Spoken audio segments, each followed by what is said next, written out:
Hello, magandang umaga po. At ito naman po tayo. Ito po si Toto Tirador Kausing.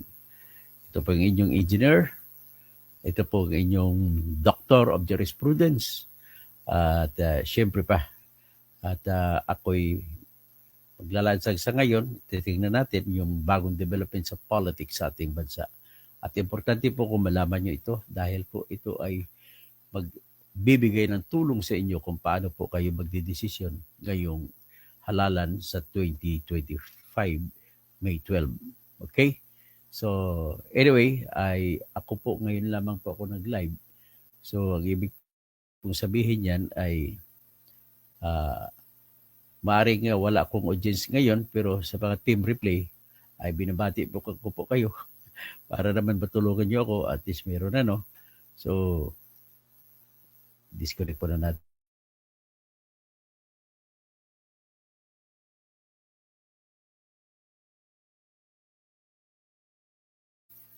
Mukhang mahina ang aking mukhang mahina yung aking mga internet. Sige na, ituloy lang na po natin. Magandang umaga po, Jupa Gasol. Parang kamag-anak po si Pau Gasol ng NBA player. So anyway, ang atin pong ilalatag sa inyo ay nabulgar po ang balak, ang final attack plan ng mga BBM team para sa laban, para sa eleksyon at nakatutok po sa grupo ni Duterte. Ibig sabihin, hindi nila tinitingnan na hindi nila tinitingnan na threat o may posibilidad na mananalo yung ibang mga senatorial candidate. Ibig sabihin, natatakot po sila sa DDS candidates. Yan po ang katotohanan na lumalabas sa ngayon. So with that, you can just say, titingnan natin kasi ang katotohanan po ay umaangat na po ngayon sa survey nila na sinasabi nila pinaniwalaan ng survey. Although yung aking pinaniwalaan survey po ay yung survey na Kalye survey. Sa Kalye survey naman po ay mga Team Duterte ang lumalabas. Ang Team survey Kalye survey po ay direktang tanong, direktang sagot na napapanood ng tao. So with that, masasabi mo talaga mas mas kapani-paniwala ito kaysa sa tinatawag nilang survey ng SWS, na survey ng Pulse Asia, survey ng Okta Research, survey ng Tanggiri, survey ng Publicos Asia, kasi iyon ay naghuhula lamang tayo kung totoo yun o hindi. Pero ang ating nakikita ng mga Kalye surveys, marami na po nilabas sa YouTube, panoorin niyo po. At lahat po, ang survey na nakikita ko karamihan dito sa Metro Manila, sa Laguna, sa Rizal Province, Cavite, at saka sa Quezon. Lahat po yan. Kumbaga, ang ratio, sa bawat 100 matanong, 15 lang po ang Team Marcos. Yan ang katotohanan. So ngayon, kung ano man ang efficiency sa likod niyan at paano ihambing niya sa tinatawag na survey niya ng SWS, Pulse Asia, Tanggiri, Okta Research, Publicos Asia, ay kung ako maniwala ako, ulitin ko lang sa Kalye survey. So ngayon, ito naman ang additional, dagdag na nakatibayan kung bakit mas malamang marami kandidato mananalo sa kalaban, galing sa kalaban, yung sa kabila sa DDS. Kasi ang problema ko sa ngayon, ang mga Pilipino ay nakatingin na lamang sa dalawang partido, DDS at saka BBM. Paano naman ang ibang partido? May sinusuportahan pa naman akong kandidato doon sa gitna. Sila ni Heidi Mendoza, si Ariel Quirobin, o yan. Dalawa pa lang binabanggit ko na officially i-endorso ko sa inyo. Pero anyway, ito po yung nabisto ngayon, yung attack plan o ilalabas ko po. Ito po ay nilabas ng Manila Times. Alam niyo Manila Times, isa po tong diaryong ito na mataas po ang reputasyon sa tinatawag na katotohanan sa mga binabalita nila. At nakalabas po sa kanilang attack plan, pinirmahan po ni Manix Dalipi. Si Manix Dalipi po ay deputy majority leader sa House of Representatives at siya ay congressman sa Zamboanga City. At Yung attack plan na ito ay pirmado niya, may petsa na April 22, 2025. At kasabay pa nga dito yung ibang mga meeting pinag-usapan nila. So, sa sunod, may iba pa silang attack plan na babanggitin natin siguro sa susunod. Kasama po dyan yung bigas. So, ibig sabihin, iniisip nila, gibain nila si Duterte at palakasin nila yung kanilang kampanya sa pamamagitan ng paglatag ng bigas kasi lagi silang tinitirya sa 20 pesos na bigas. So, at tinitingin nila diyan na diyan bumagsak yung tinatawag na yung yung rating ni Bongbong Marcos sa sa tinatawag niya rating niya na bumagsak sa 25. So ngayon titingnan mo natin yung itong plano nito. Ilabas ko ngayon. Yung 25 po pala, ang ibig po sabihin nun ay 25% ang rating niya bumagsak. Palapit na maging 20, di ba? Sa pangarap niya maging 20. 20 ang rating, hindi 20 pesos ang presyo ng bigas. So ito po yung natin. Yung attack plan na ito ay talagang pinag-isipan nila kung paano. Nag-ebidensya pa lamang ito na sobrang takot sila na matatalo sila ng grupong Duterte. Ngayon, lumalakas pa ngayon dahil si Pacquiao na kasama ng kaalyado nila ay inendorso mga ilan na mga PDP na kandidato. So, yan po ay magpapatunay na talagang medyo mahina ng kandidatura nitong mga BBM na group. Dali lang na.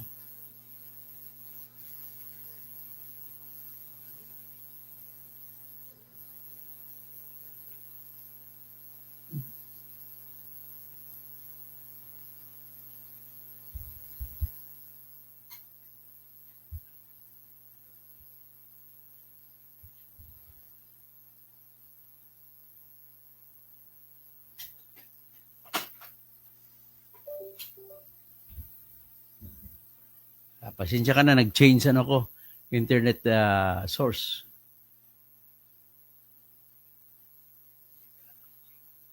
So anyway, ito po yung plano. Ipakita ko.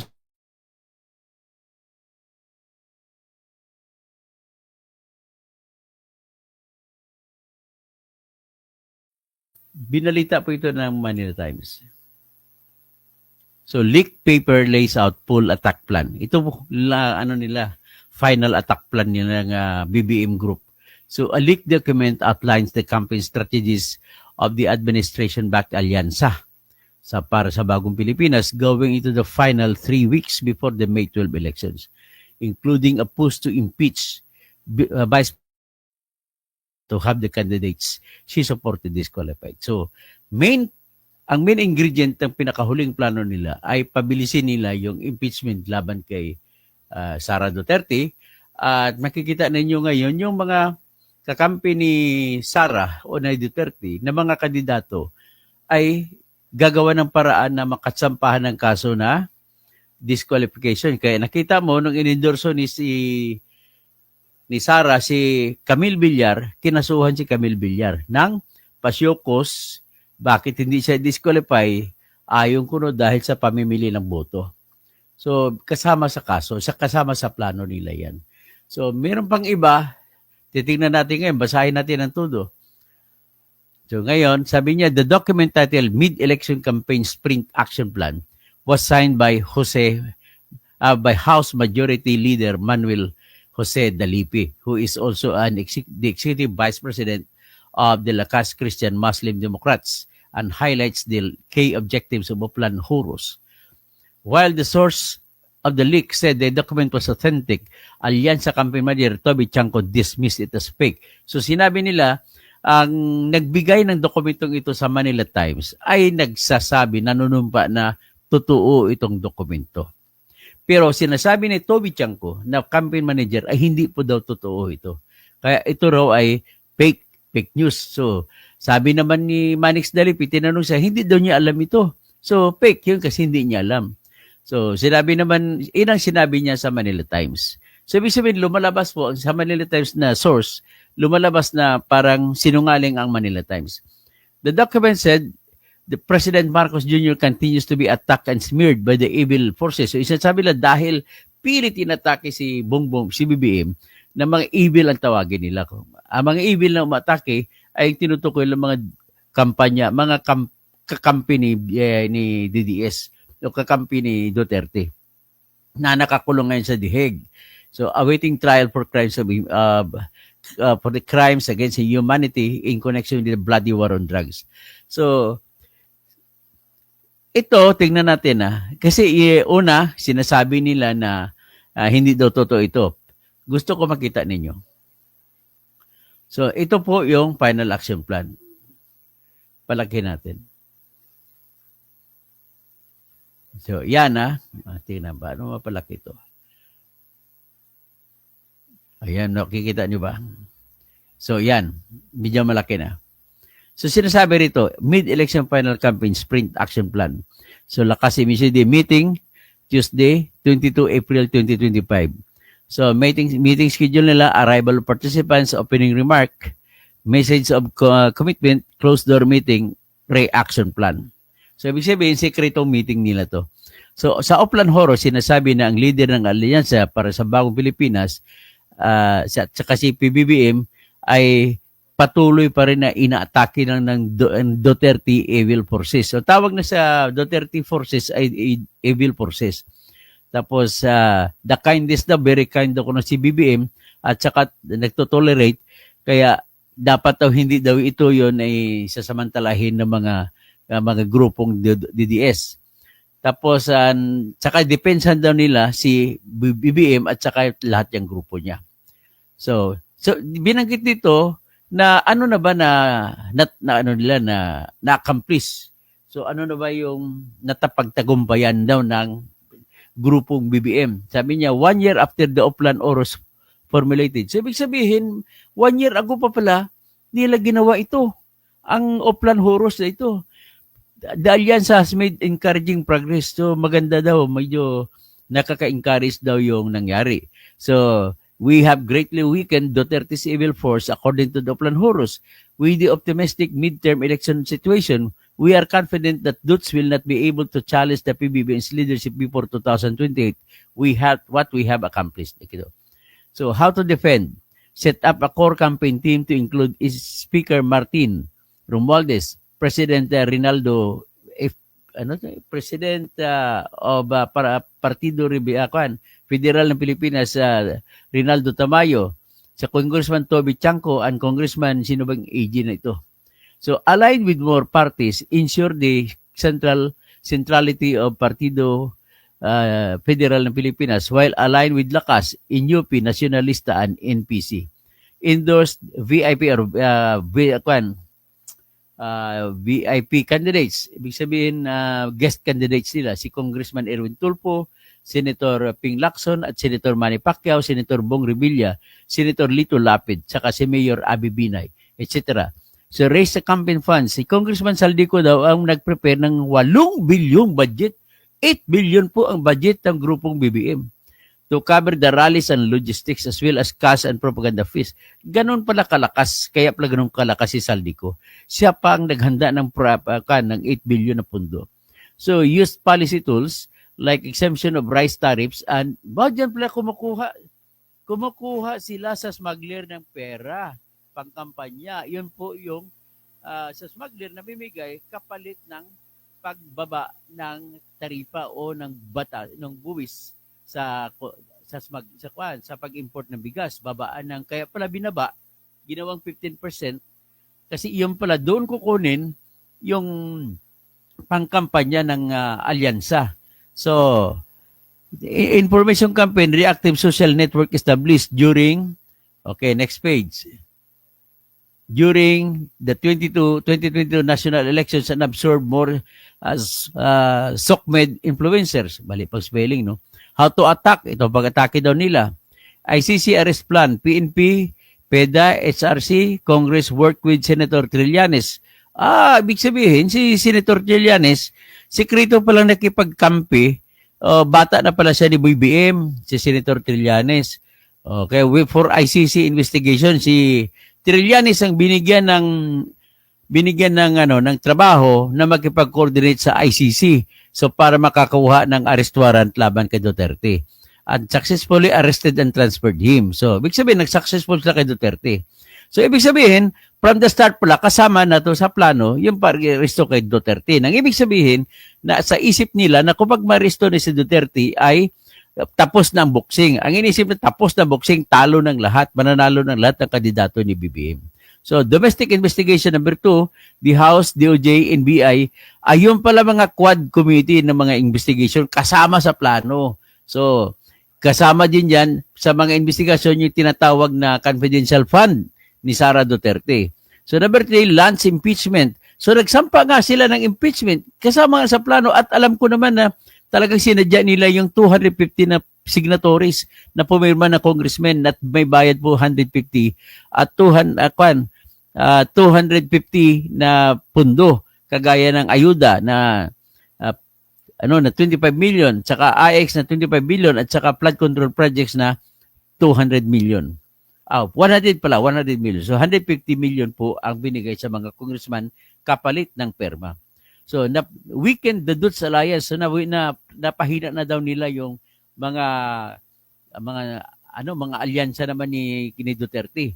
So the action plan against Kibuloy, kasama pala yung pag-aresto kay Kibuloy, it was completed. So therefore, squeezed Dutch campaign funds.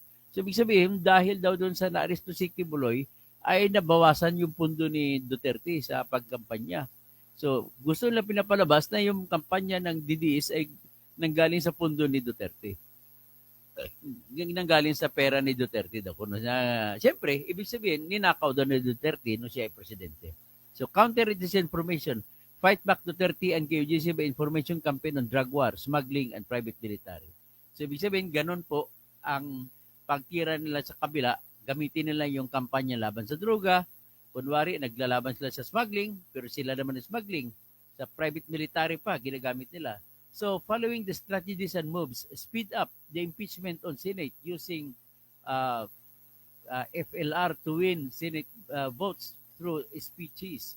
So, si First Lady, gamitin para manalo at liligawan ang bawat senador para mananalo na sa boto sa impeachment laban kay Sara Duterte. So number 2, pull down booming ratings of Duterte candidates due to Duterte's arrest. So inacknowledge nila na tumaas ang mga survey ng mga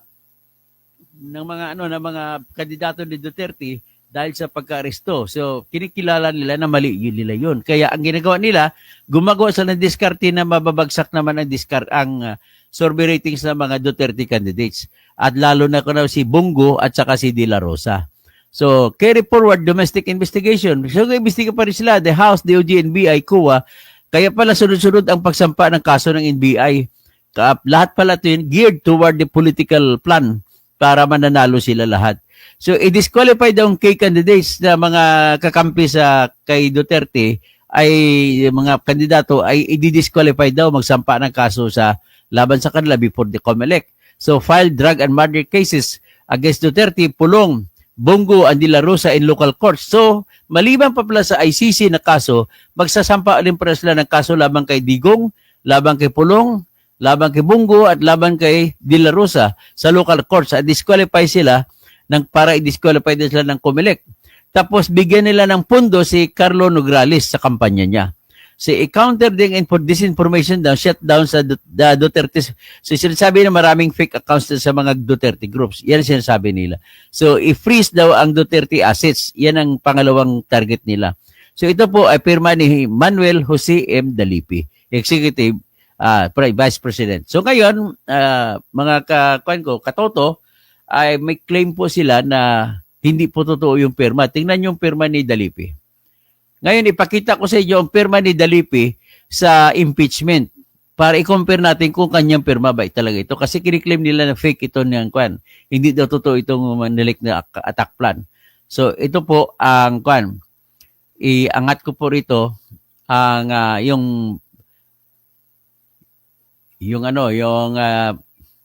sana ba yun?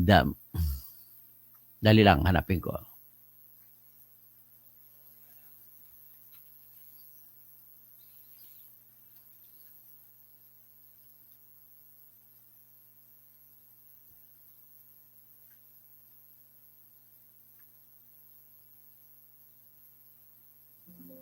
Dali lang.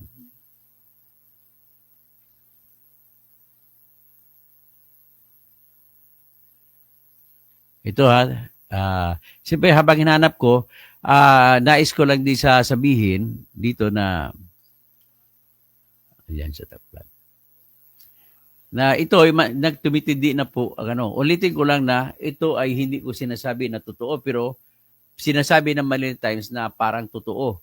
Tapos sinasabi naman ng nila ni Toby Chanko at ni sino to si Manix Delipi na hindi daw totoo ito. So the best is i-present ko rito yung perma ni Manix Delipi at saka perma ni Manix Delipi sa impeachment at saka perma niya sa itong vlog atong yung attack plan.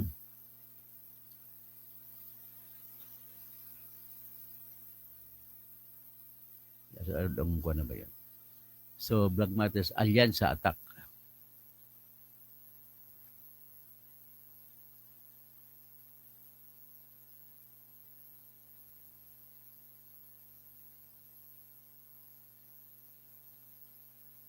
Uy, invalid IT files.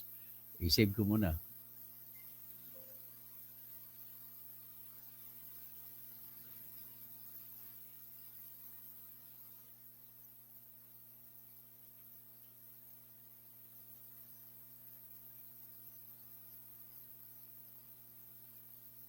Okay, ito na siya.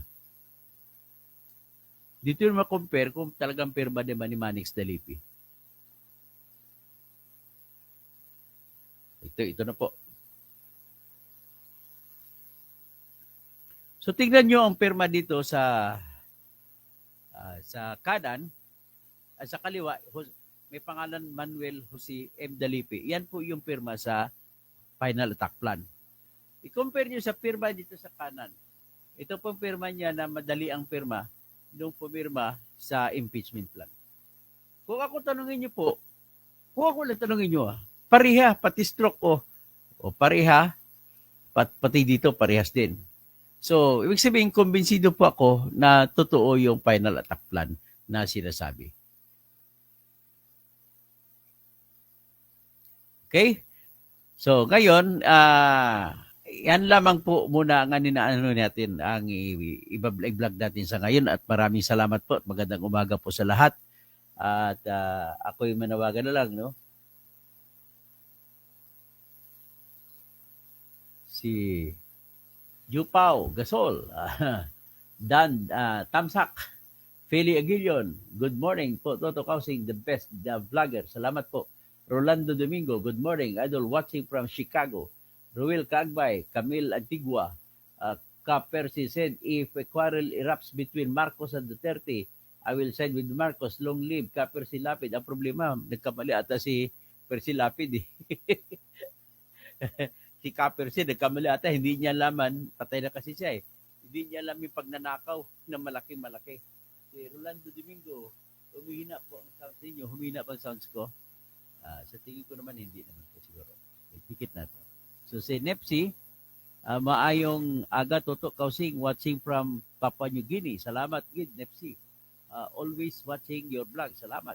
Carlos Castro, galing kay Toto Kausing, bakit kampi kayo zero? Hindi kami sa mga asal demonyo. Sino ba yung asal demonyo? So bakit kampi kayo zero? Zero kung zero. Hindi po ako sinasabi ng kampi. Binabalita ko lamang po na mayroong nangyari dito. Okay? Tapos ang kinakampanya ko lamang kung pala sa ngayon ay si Ariel Kirubin at saka si Heidi Mendoza. Magandang umaga, paring Brendo, makapas. Camilo Antigua, humihina ang sound. Okay. Tapos Antonio Bensuciso, mabuhay. Pili Aguilion, once in a while. Nawawala po ang sounds po. Ganun ba? Nawawala.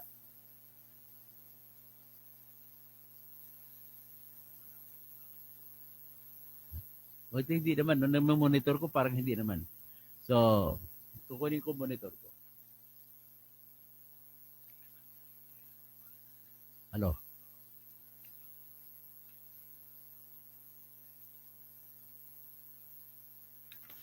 Hello.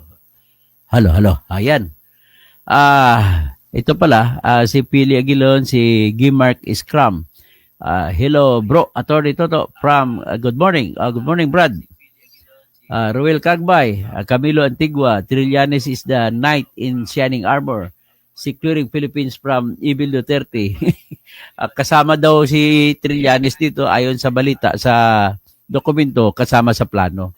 So, ibig sabihin, kumakampi pala si Trillanes kay Bongbong Marcos. So, hadra kay Christian A. Mahinay sounds. Muhinay? Muhinay ba? Pero ba't malakas naman sa akin dito sa monitor ko? Okay, so Presperis, mayapabak sa mga kabalin ko dyan sa Pampanga. Alam ko pumunta dyan yung mga BBM. Huwag nyo na pong tulungan yung mga BBM. Mga kasama nila, panay kurap po. Alam nyo naman kung paano kakurap yan sa mga grupong Lasatin, grupong Pineda, grupong si Ana York Bundok. Sino pang ibang ko na? Si Gloria Macapagal Arroyo, yung anak ni Bong Pineda na mayor sa Lubao, Pampanga. O sino pa? Ang dami na si Jing Capel. O mga kano niya, mga bulok na mga politiko yan, palitan nyo na dyan sa Pampanga. Yung tumatakbo po kasi dyan, mga gobernador ay si Baby Pineda, anak niya na vice governor ang tumatakbo, ang tinatakbo ay si si Dennis Delta Pineda. Okay, so sa mga kapsat ko, naimbaga bigat. Naimbaga bigat kay Rose Cruz diyan sa California. At ito ay taga Coyapo, Nueva Ecija. So, pasalamat sa Diyos. Papasalamat pala po si Rose Cruz sa inyo, sa lahat sa atin, kasi naalala mo yung nagpasabi siya na humingi siya ng dasal para magpa-opera ng kanyang cancer. My God, successful pong operation. At ngayon nasa recovery na siya doon sa California. So, ang kagandahan ng sa California, ang operasyon daw doon ay libre. Ang lahat ng doktor, libre siya doon. So, sa Pilipinas naman, kung sa Pilipinas siya nagpa-opera, ay patay na siya. So, ganun po si Ginoong Rose Cruz na taga Cabiao, ay salamat po sa Diyos at siya po ay gumaling na. Pero naalala ko, talking of Cabiao, may isang general dyan si Buko Hidalgo, General Hidalgo, na maraming milyon-milyon ang kinita mula kay Alice Go. Tumatatakbo daw siya mayor ngayon dyan sa Coyapo. Ay, mga taga Coyapo, huwag nyo iboto yan, si General. Kasi maraming, ang report na napunta sa akin, maraming perang binigay si Alice Go sa kanya kasi nung siya ay Regional Director po ng Central Luzon. Okay?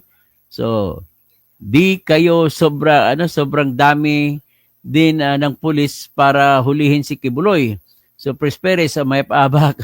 Tapos may Shokos order kay Villar. Oo, kasama daw si Shokos kay Villar, kasama raw yun sa plano. Kasi kumambyo na si Villar sa Duterte. At kumambyo na rin si Pacquiao.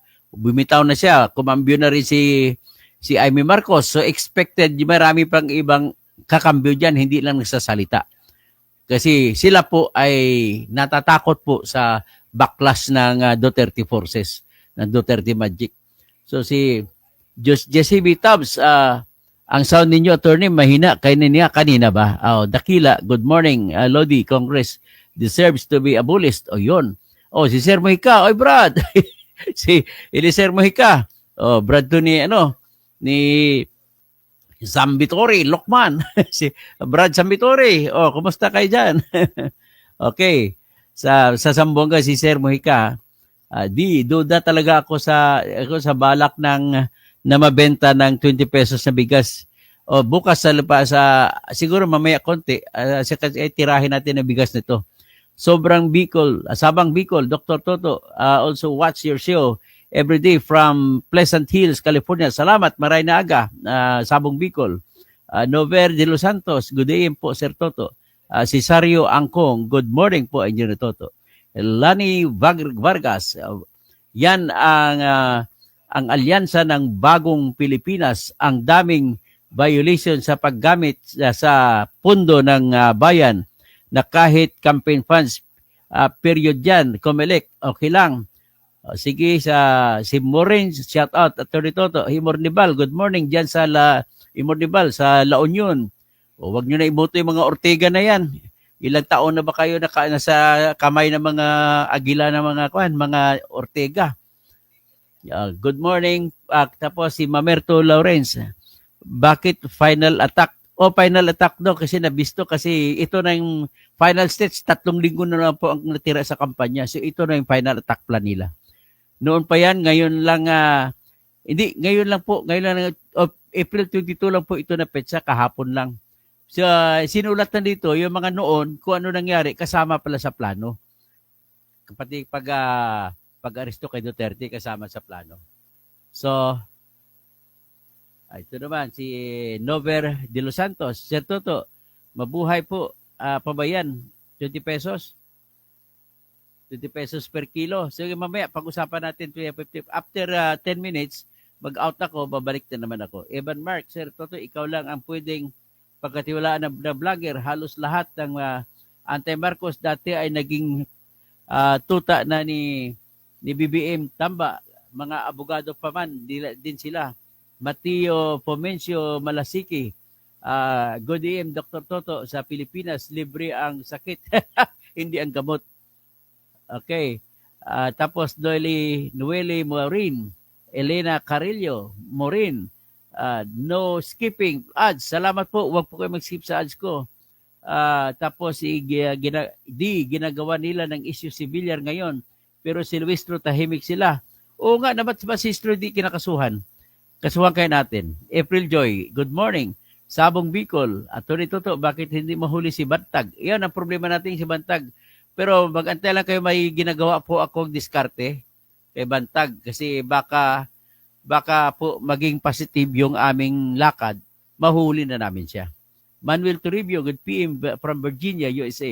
Gloria Mercado, saludo ako kay Atty. Toto Kausing. Bilib ako sa mga sinasabi niya, kaya binabalita niya sa taong bayan, hindi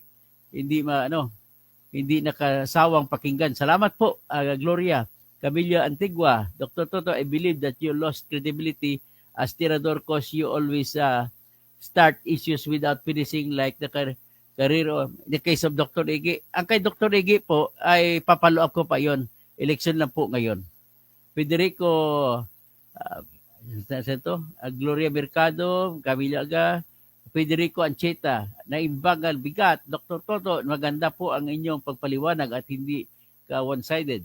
So, Igne Vargas, Atty. Toto, can you discuss yung sa Comelec 80 plus candidates na disqualified sa position bilang mayor, congress at gobernador at yun tinira mga alyansa o kasama sa plano po yan. Ramon Barcelo, BBM, ninununo ng mga kawatan, Lani Brigades, now yan, PRO ng ISI ni isang mga candidate, yan Comelec, hindi sinama. So, paano kaya makapunta sa US si Garma kung walang visa? Siyempre may may bendisyon niya ni BBM yung paglakad sa US ni Garma. Tapos Attorney Phil Buot, mamig bantag ta. O sige, daghang salamat, no? Maraming salamat sa inyong lahat. Agyamanak. Kasi kahit na sabihin ni Jack Maawatan, agyamanak pa rin. Ramon Barcelo, mabuhay ka to nito to. Ang isa kang tunay na nagmamahal sa ating bansa. Salamat po. Salamat po. At ating mamaya konti pag tingnan natin yung 20 pesos na drama nila.